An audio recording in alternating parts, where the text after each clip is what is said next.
కూటి కోసం కోటి విద్యలు అన్నారు పెద్దలు. ఇంట్లో పరిస్థితులు బాగాలేకనో లేదా రోజువారీ ఖర్చుల కోసమో చాలామంది నగరాల్లో డెలివరీ బాయ్స్గా పనిచేస్తుంటారు. రోజుకి ఎంతో మందికి ఆహారాన్ని డెలివరీ చేస్తూ ఉదయం నుంచి రాత్రి వరకు పొట్టకూటి కోసం కష్టపడుతూ ఉంటారు. ఇక్కడి వరకు బాగానే ఉన్నా వారిని అనేక కారణాలతో కొంతమంది హింసించే కస్టమర్లు కూడా ఉంటారు. అందుకు ఉదాహరణే ఈ స్టోరీ. తమ పని మనిషితో అమర్యాదగా మాట్లాడాడని ఓ డెలివరీ బాయ్ని కొట్టి బట్టలు విప్పించిన ఘటన విశాఖలో సంచలనం సృష్టించింది.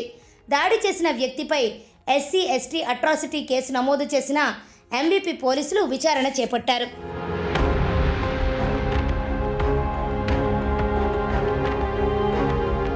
పోలీసులు తెలిపిన వివరాల ప్రకారం విశాఖ సీతమ్మధారలోని ఆక్సిజన్ టవర్స్ బి బ్లాక్ 29వ అంతస్తులోని ఫ్లాట్ నంబర్ 2914లో ఉంటున్న యజమాని ఈ నెల 21న రాత్రి 11 గంటల సమయంలో నెహ్రూ బజార్లోని ఓ దుకాణం నుంచి చేపలు ఆర్డర్ ఇచ్చాడు.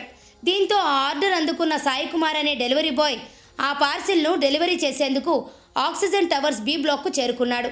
అయితే ఇంటి బయట నెంబర్ బోర్డు లేకపోవడంతో ఫ్లాట్ను కనుగొనేందుకు తీవ్ర ఇబ్బంది పడ్డాడు. చివరికి నెంబర్ లేని ఓ ఫ్లాట్ కాలింగ్ బెల్ కొట్టగా 25 ఏళ్ల వయసు గల పని మనిషి తలుపు తీసింది. ఆ తర్వాత అదే ఇంటి నెంబరు 2914గా నిర్ధారించుకుని అనంతరం పార్సిల్ డెలివరీ అందించాడు. కన్ఫర్మేషన్ ఫోటో తీసుకుని అక్కడి నుంచి లిఫ్ట్ వైపు వెళ్ళాడు.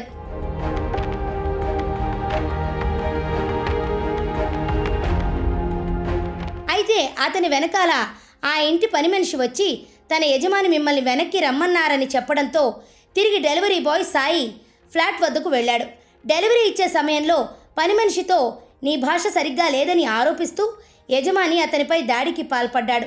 తర్వాత సాయి కుమార్ కులం, పేరు, ఊరు అడిగిన ప్రసాద్ ఎస్సీ సామాజిక వర్గం అని తెలియడంతో కులం పేరుతో పలు రకాలుగా దూషించాడు. ఈ క్రమంలోనే సాయి కుమార్ మెట్ల మార్గం ద్వారా వెళ్ళిపోవడానికి ప్రయత్నించాడు. కానీ అతన్ని ఆపమని యజమాని సెక్యూరిటీని ఆదేశించాడు. అలా సాయి కుమార్ను సెక్యూరిటీ రూమ్లోకి తీసుకెళ్లి చెక్కతో మరోసారి తీవ్రంగా ప్రసాద్ కొట్టాడు. తన దుస్తులు విప్పించి దాడికి పాల్పడ్డాడు. అనంతరం సాయి కుమార్ ఇష్టానికి విరుద్ధంగా యజమాని అతనితో 2 లేఖలు కూడా రాయించుకున్నాడు. తర్వాత దుస్తులు వేసుకుని బయటకు వెళ్ళిపోవాలని ఆదేశించడంతో ఆక్సిజన్ టవర్స్ నుంచి సాయి కుమార్ బయటకు వెళ్ళిపోయాడు. తనకు జరిగిన అవమానాన్ని సాయి కుమార్ తోటి స్నేహితులతో చెప్పుకుని ఆవేదన వ్యక్తం చేశాడు.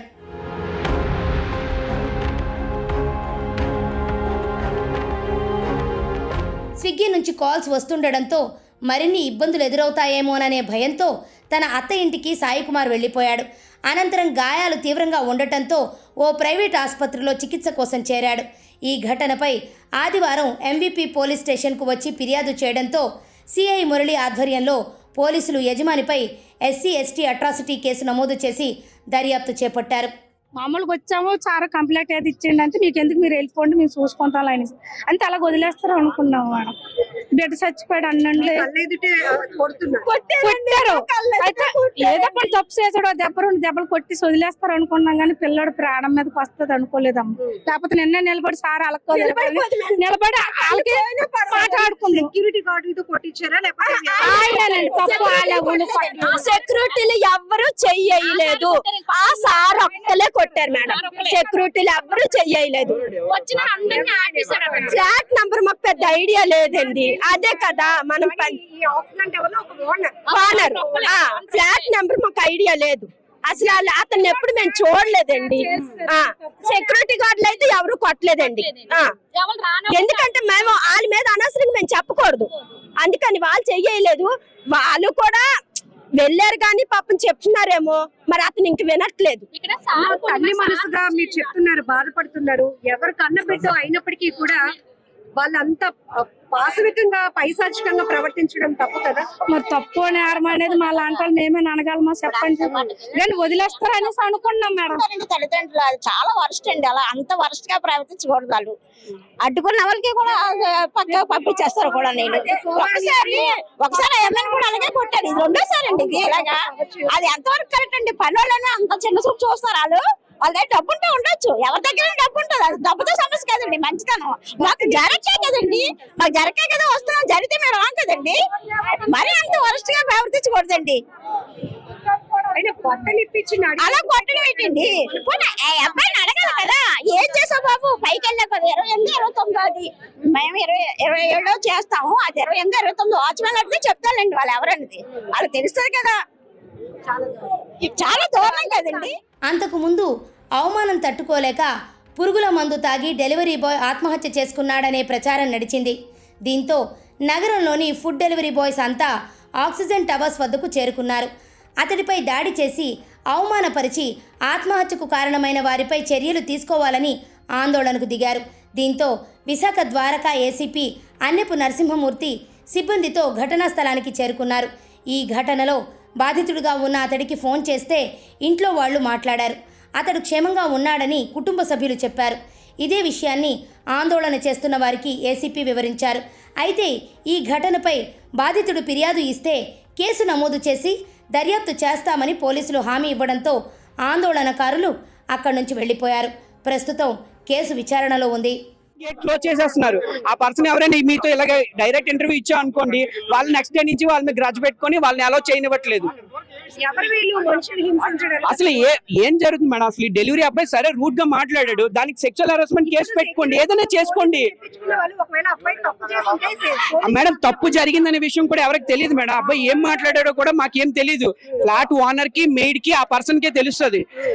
పెద్ద పెద్ద అరుపులు వేసుకుని కింద వరకు వచ్చారు. కిందకు వచ్చిన తర్వాత మేము వచ్చినప్పటికీ అక్కడ కంటిన్యూగా కొడుతున్నాడు. అబ్బాయి ఇచ్చేసుకుంటున్నాడు, కవర్ చేసుకుంటున్నాడు.